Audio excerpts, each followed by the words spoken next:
So today's video is going to be a little bit different. Today I'm going to show you how you can fight any boss in RuneScape with any gear you want, even if you're only level 3. Some of you may have noticed a few weeks ago that Jagex quietly introduced a lot more worlds to old school RuneScape. Hidden in these worlds are a couple that, rather than having a gray or yellow outline, have a blue one. Should you log into these worlds, you'll notice you've been placed in a little area called Clan Wars, and although you have no items, all of your stats have been boosted to 99, and all of your quests and achievement diaries will show as completed. Not to mention, you can click on this table nearby and get any item you want absolutely for free. So you can also go to the loadouts here in the top left, and there are a couple that you can choose from, although I would recommend just basically picking your own unless you just plan on meleeing. You could go with the max melee or something, or Jadfest would work well for Jad. However, if you are trying to learn these bosses and you don't actually have this gear in-game, I would recommend just picking out whatever you want from here. So for example, if you have Void in the game and you want to learn it using Void, you can type in Void, and you can basically pick out whatever you want here. Let's exit out of this, and just put it on. I know I didn't grab the full set, but that's just an example of what you can do. Let's go back into the gear tab here.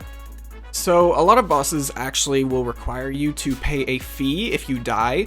So something like Vorkath, you have to pay 100k should you die, and if you type in coins, you'll see you can't really get anything here. What we're going to do instead is we're going to pull out, let's just say, any item of high value. There's probably a better one you could use. We'll just use the 3rd age plate body here, and we're going to look for runes.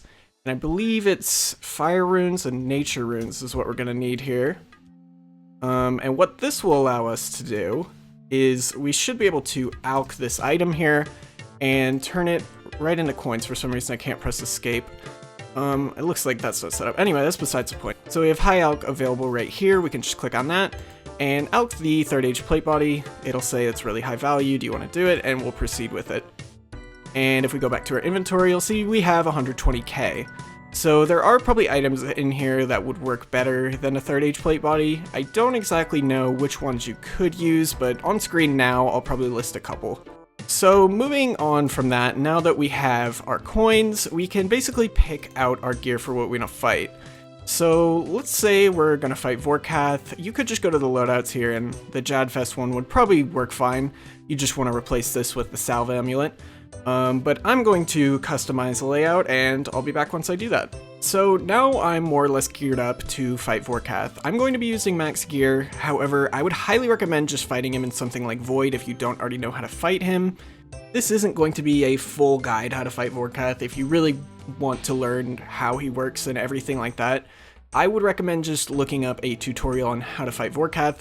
However, in Tournament Worlds, it is a little bit different on how you get there. Now, because there is no Relica teleport in this gear supplies area, you do have to take Lunar Isle teleports, so we're going to teleport there first. I'd highly suggest bringing a stamina as well, because you may run out of run energy, and you don't really need run for Vorkath, but it's still nice to have in case you do need it. So once you get to Lunar Isle, you're going to climb up this ladder over here. You're going to climb over this ladder. And we're going to talk to this guy over here, Captain Bentley. He will take us to a different island that isn't Relica, and then what we're going to do is we're going to take another boat to Relica. Now, obviously you don't want to do this every single time, so what we're going to do is once we get to Relica is we're going to get these sea boots 4 over here, because, like I'll show you in a minute here, once I can switch back to this tab.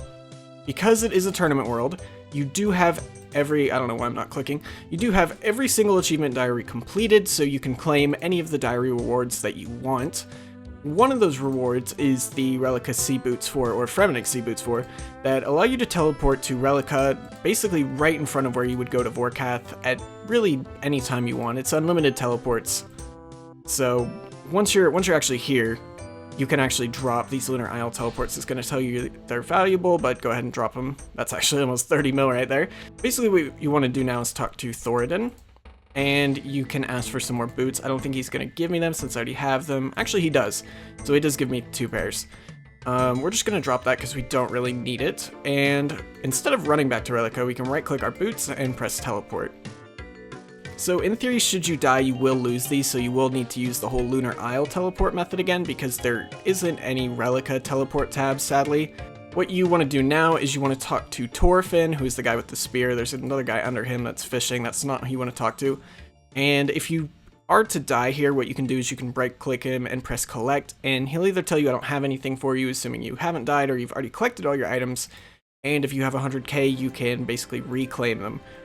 We haven't died, so we're just going to teleport using him. We don't really need stamina, but I'm just going to drink the stamina just to be safe. Like I said, this is not a full guide on how to fight Vorkath. We're just going to go over a brief little fight on how it all works.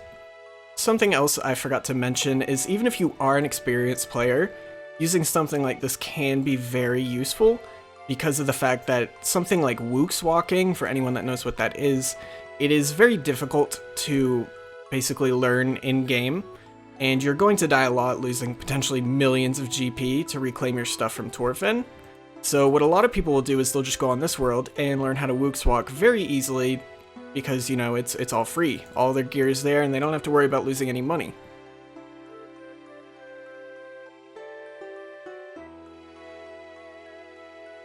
Anyway, our Vorkath kill is completed, so we can go up and basically collect our loot.